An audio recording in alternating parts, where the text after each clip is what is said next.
સુરતમાં પરિણીતાને લગ્નેતર સંબંધ રાખવું ભારે પડ્યું.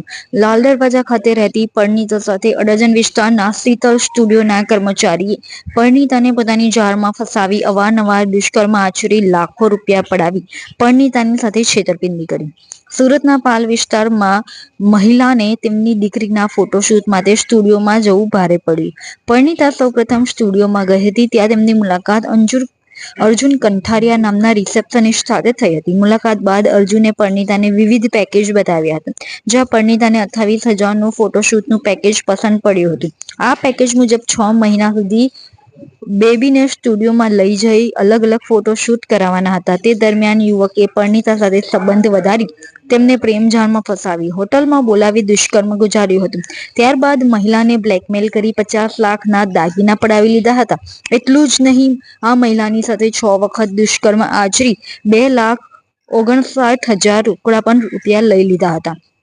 અર્જુને આ પરિણીતાની સાથે સૌપ્રથમ મિત્રતા કેળવી ધૂળેટી પર તેમની પાસેથી 5,000 રૂપિયા માંગ્યા હતા, જેથી મહિલાએ અર્જુનને 5,000 રૂપિયા આપ્યા હતા. ત્યારબાદ 5 દિવસ પછી મહિલાએ યુવક પાસેથી રૂપિયા પરત માંગ્યા ત્યારે તેમને વાયદા કર્યા હતા. જોકે ત્યારબાદ આ યુવકે મહિલાની સાથે વધુ સંબંધ બનાવ્યા હતા અને મહિલાને બોલી તેમની સાથે યૌન શોષણ કર્યું હતું. ત્યારબાદ મહિલાને બ્લેકમેલ કરવાનું યુવકે શરૂ કર્યું. પ્રથમ વખત આ મહિલાએ સોનાની ચેન ગીરવે મૂકીને 15,000 રૂપિયા અર્જુનને આપ્યા હતા.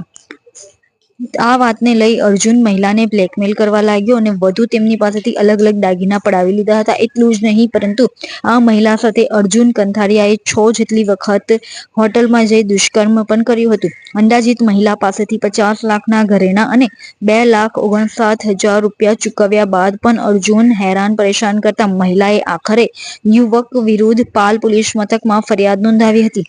મહિલાની ફરિયાદના આધારે પોલીસે અર્જુન કંથારિયાની ધરપકડ કરી કાયદેસરની કાર્યવાહી હાથ ધરી છે. તારીખ 26/6/2025ના રોજ પાલ પોલીસ સ્ટેશનમાં એક મહિલાએ BNS 2023ની કલમ 64(2) M 318(4) 352 મુજબની ફરિયાદ અર્જુન ધ્રુપદ કંથારિયા નાઓ વિરુદ્ધ આપેલ છે. એ બાબતે હકીકત એવી છે કે ભોગ બનનાર મહિલાની પુત્રીનું ફોટોશૂટ કરવાનું હતું. જે ફોટોશૂટ બાબતે શીતલ ફોટો સ્ટુડિયોના અર્જુનભાઈનો સંપર્ક કરવામાં આવેલ. અર્જુનભાઈ મારફતે આ ફોટોશૂટ કરવામાં આવેલ.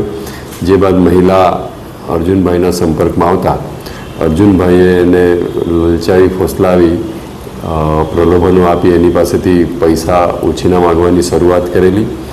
તે બાદ એમનો પરિચય વધતા જતાં અર્જુનભાઈએ એમને ફરીથી 5,000 રૂપિયા પરત આપી દેવાની વાતે બોલાવી ને એમને પાલ પોલીસ સ્ટેશન હદ વિસ્તારમાં બોલાવી એમની સાથે હોટલમાં લઈ જઈ શારીરિક સંબંધો બાંધેલાની હકીકત આવેલી છે.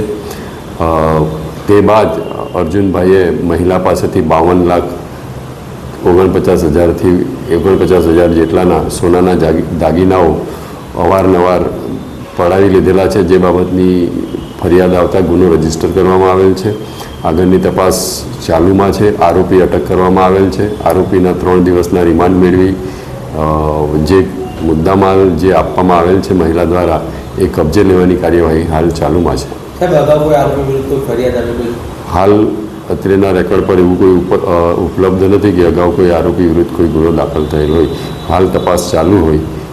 આગળની તપાસ જેમ જેમ થશે તેમ તેમ આગળની પ્રગતિ આપણને જણાવવામાં આવશે.